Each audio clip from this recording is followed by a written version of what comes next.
Bene data bakundwa b'umwami Yesu Kristo, mwese abakurikira izi nyigisho tubahaye ikaze mu biganiro bya Saveur Divine. Ibi biganiro mu bitegurirwa n'abavugabutumwa bwiza batandukanye, akaba ari umuhamagaro ugendera ku ijambo ry'Imana byanditse mu gitabo cy'ubutumwa bwiza uko bwanditswe na Matayo ibice 24 umurongo wa 14. Kandi ubutumwa bwiza bw'ubwami buzigishwa mu isi yose ngo bube ubuhamya bwo guhamiriza amahanga yose, nibwo imperuka izahera ko ize. Ibi biganiro mubikurikira ku channel ya YouTube yitwa Saveur Divine. Tubifurije kugubwa neza. Imana Data ari nayo So ibaha umugisha.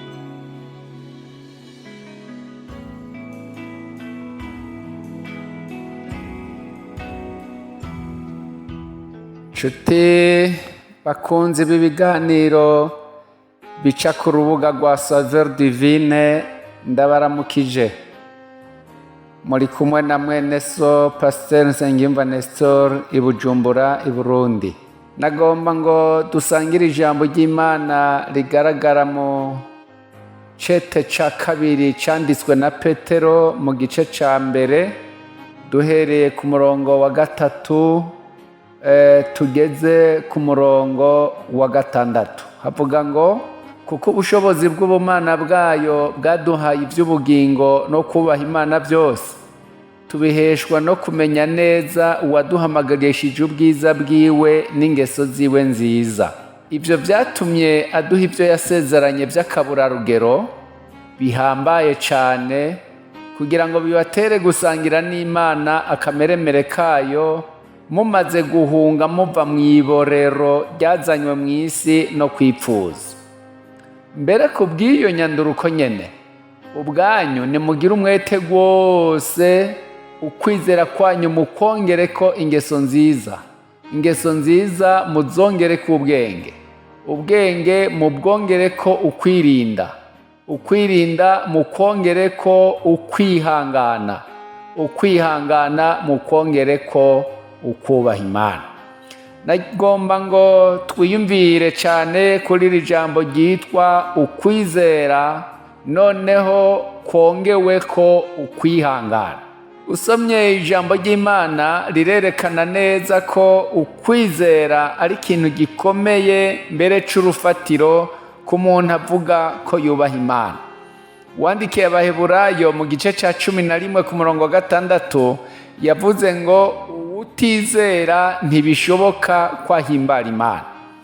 Nayo ngo ukwizera, usomye aho nyene muri ico gice ca 11 ku murongo wa 1, ukwizera nukumenya rwose ivyizigirwa udakekeranya ngo ntibizoba.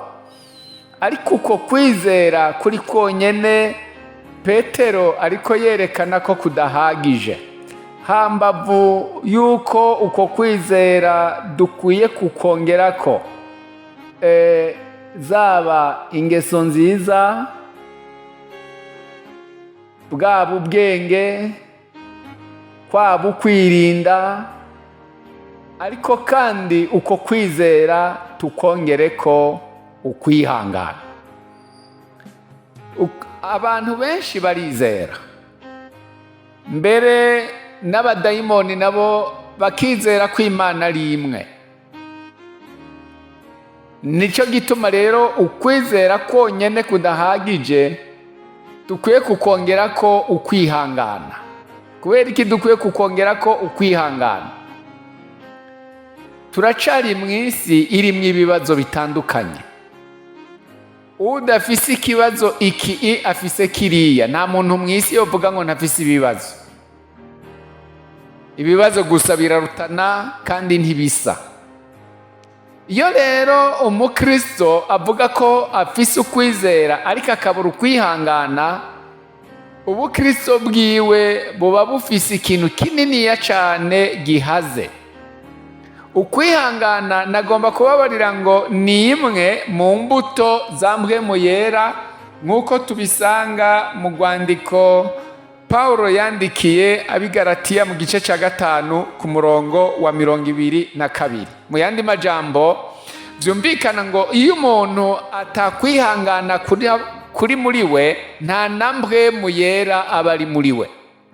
Kuko mpwemu yera arama imbuto, imwe muri zo uko ari 9 niyitwa kwihangana. Witegereje mu cete cyandikiwe Abaheburayo mu gice cya 6 ku murongo w'11 n'uw'12 havuga ngo, kandi turagomba cyane yuko umuntu wese wo muri mwebwe yerekana uwo mwete nyene w'ibyizigiro byuzuye gushitsa ku iherezo, kugira ngo ntimubibinebwe, ariko mwigane abaheshwa n'ukwizera n'ukwihangana kuragwa ibyasezeranye.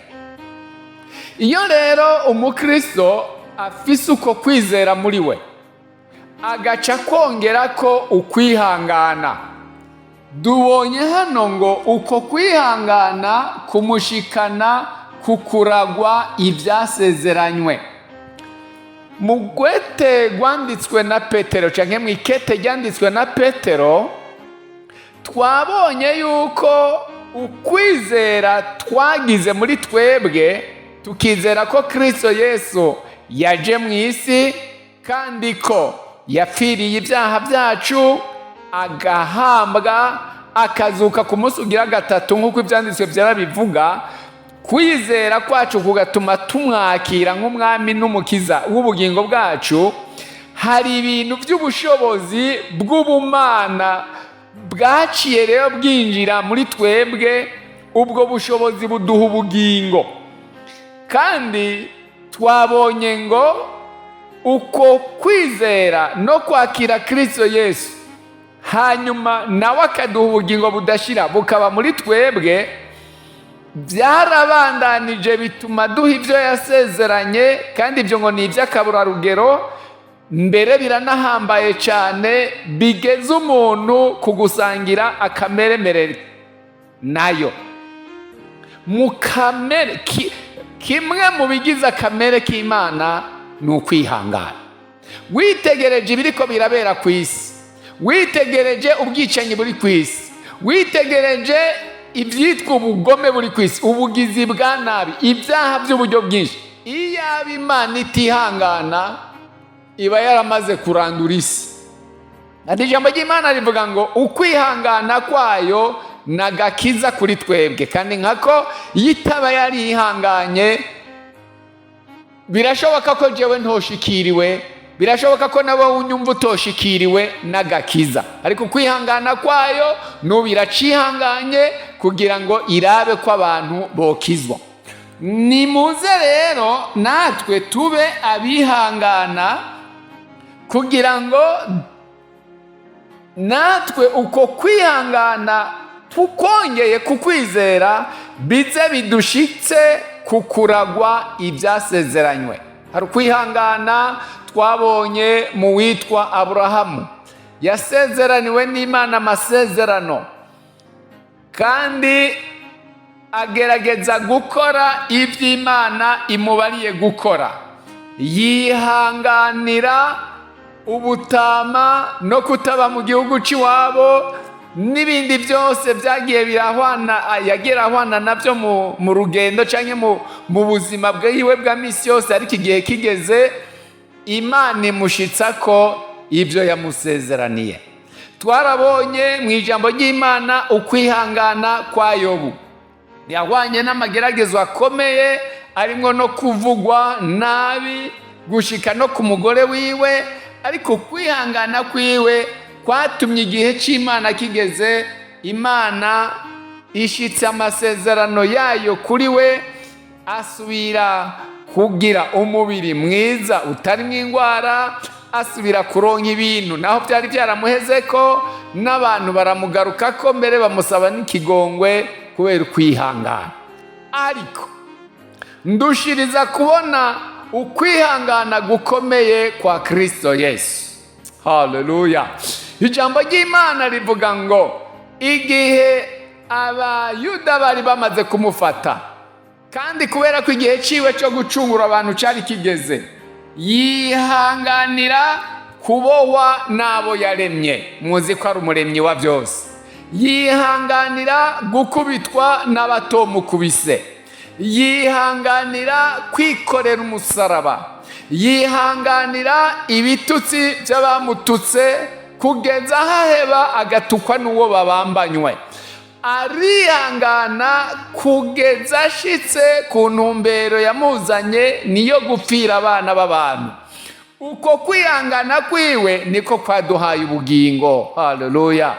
None rero natwe turakwiye kwiga ku kwihangana kwa Kristo Yesu, tugasaba Imana ngo uko kwihangana kwiwe kutubemwo, natwe dushobore kwihangana. Hari aho umuntu ahwana n'ibi canke biriya, hari aho umuntu ahwana n'amageragezwa yo mu gikorwa c'Imana, hari aho umuntu ahwana n'amageragezwa yo mu kazi, hari aho umuntu ahwana n'amageragezwa yo mu rugo, hari aho umuntu ahwana n'amageragezwa yo muri sosiyete abayemwo. Ariko ukwihangana bene data niko kudushikana ku rugezo rwiza bw'uko kwizera kwacu rero kuba kuramuye, kuba gukomeye, maze natwe bikaduhesha kuragwa ibyasezeranywe. Ndabifurije rero bene data, abafise ukwizera bose muri bo bakiriye Kristo Yesu umwami n'umukiza w'ubugingo bwacu, ukwizera tukongere ko ukwihangana. Imana yo mu ijuru ibaha umugisha. Dusenge. Mana, mu izina rya Yesu Kristo, ndasengeye umuntu wese Mana ariko yumva aya majambo kuri urubuga rwa Saveur Divine, afise ukwizera muri we, mu izina rya Yesu Kristo ndasabye ngo mpwemu wawe yera yongere amuhe n'ukwizera kuvanze n'ukwihangana, kongewe ko ukwihangana, kugira ngo mukunzi wacu mwiza bigire ikimazi. Mbisabye gutyo mu izina rya Yesu Kristo, amen.